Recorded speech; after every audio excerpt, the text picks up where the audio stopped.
Assalamualaikum. Welcome to Oscar Henna. മൈലാഞ്ചി ഇടാൻ ഇഷ്ടമുള്ളവർക്കും അത് പഠിക്കാൻ ആഗ്രഹിക്കുന്നവർക്കും വേണ്ടിയുള്ള ട്യൂട്ടോറിയൽസാണ് നമ്മൾ ഈ ചാനലിലൂടെ പറയുന്നത്. അപ്പോൾ കഴിഞ്ഞൊരു വീഡിയോയിൽ നമ്മൾ after care balm henna after care balm ഉണ്ടാക്കണം എങ്ങനെയാണെന്ന് നോക്കിയിരുന്നു. അതിന് റെസിപ്പിയും കാര്യങ്ങളൊക്കെ പറഞ്ഞിരുന്നു. അതുണ്ടാക്കാൻ ആവശ്യമുള്ള കിറ്റ് ബാം കിറ്റ് പ്രൊവൈഡ് ചെയ്യുന്ന കാര്യങ്ങളൊക്കെ നമ്മൾ പറഞ്ഞിരുന്നു. ഇന്ന് ഈ നമ്മുടെ മെഹന്തിക്ക് നല്ല ഡാർക്ക് സ്റ്റെയിൻ കിട്ടാൻ വേണ്ടിയിട്ട് ഈ ബാം ഇങ്ങനെ യൂസ് ചെയ്യുന്നു എന്നുള്ളതാണ് നമ്മൾ പറയുന്നത്. നമ്മൾ ഉണ്ടാക്കിയ ബാമാണത്. അപ്പോൾ നമ്മളത് മെഹന്തി രാവിലെ ഇപ്പോൾ 6 മണിക്കൂർ മെഹന്തി ഇട്ട് ഉണങ്ങി അത് പൊളിച്ച് കളഞ്ഞതിന് ശേഷം വെള്ളം തൊടാതെ നമ്മൾ ഈ ബാം അപ്ലൈ ആണ് ചെയ്യുക നമ്മുടെ കയ്യിൽ.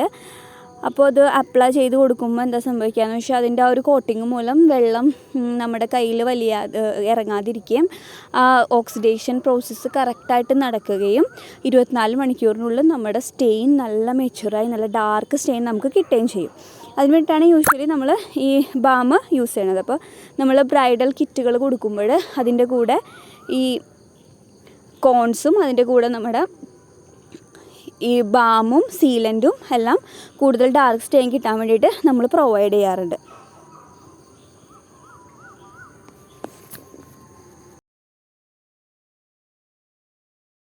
ഇത് കഴിഞ്ഞ് കഴിയുമ്പോൾ നമ്മുടെ 24 hours കഴിഞ്ഞിട്ടുള്ള സ്റ്റെയിൻ ഞാനിത് കഴിഞ്ഞ് കഴിയുമ്പോൾ കാണിച്ചു തരാം. നല്ല ഡാർക്ക് സ്റ്റെയിൻ നമുക്ക് കിട്ടും.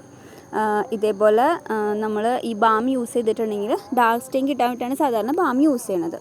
Okay, thank you.